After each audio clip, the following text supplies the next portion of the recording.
Niadtong miaging tuig sa wala pa ang Pasko, nawala sa baha ang akong ginikanan ug upat ka igsuon. Tungod sa kamaayo sa ubang tawo, nabati gihapon nako ang paghigugma sa usa ka pamilya.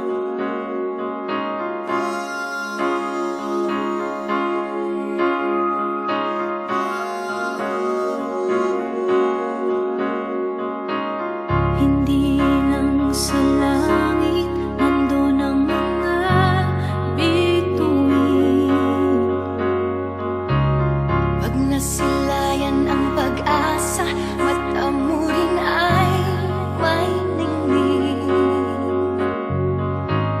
Hindi lang sa langit nandun ang mga anghel. May nag-aalay ng kabutihan, hindi mo man hingin. Ang magbigay ng sarili sa isa't isa. Ito ang kwento ng Pasko. Ito'y liwanag ng mundo. Alam mo, kapag nasa gitna na ng pagsasagip, di mo maiisip na kabayanihan yung ginagawa mo. Kahit sinong nangangailangan, dapat mong tulungan. Kahit sino, pwedeng tumulong sa kahit na anong paraan.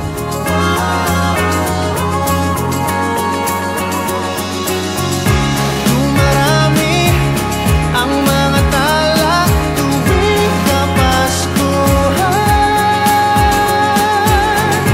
Sa atin nagmumula ang kaliwanagan.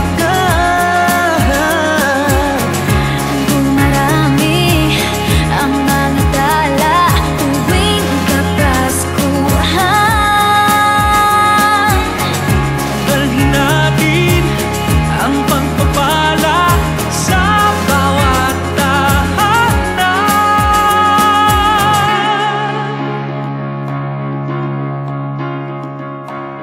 Ilang ulit mang nang dilim sa buhay natin dumating.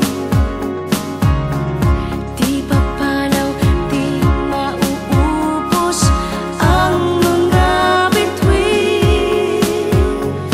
Ang magbigay ng sarili sa isa't isa.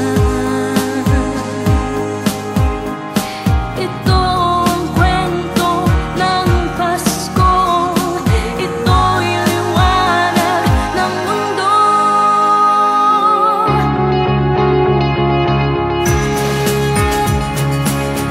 Sa parol na ito, pinapakita natin na kabutihan ang pinagdiriwang ng Paskong Pilipino. Kapag meron ka nito, makakatulong ka sa ating kapamilya. Sana ikalat natin ang liwanag nito sa buong Pilipinas at sa buong mundo. Dumarami ang